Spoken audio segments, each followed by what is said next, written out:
சில விஷயத்தை எனக்கு கற்றுக்கொடு, சொல்லிக்கொடு, நான் அதை செய்கிறேன். கண்டிப்பாக என் வாழ்க்கையில் நீ இருக்கிற வரைக்கும், யார் சாயப்பா இருக்கிற வரைக்கும் அந்த வெற்றின்றது நிச்சயம். இந்த மாதிரி நாம் மனசில் சில விஷயத்தை விதைக்கணும்.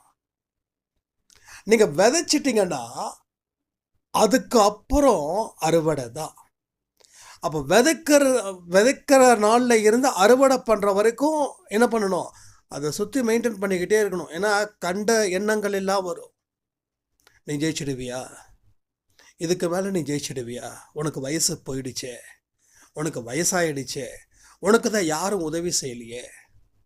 இதெல்லாம் உங்கள் பிரச்சனை கிடையாது. இதெல்லாம் படித்தவனோட பிரச்சனை. உங்கள் பிரச்சனை அதெல்லாம் கிடையாது. வயசாயிடுச்சுன்னா வயசை திருப்பி கொடுத்துட முடியுமா? அது முடியாது. அப்போ ஏன் வாழ முடியாதான்ற தாட்டு வருதுன்னா அங்கே வாழ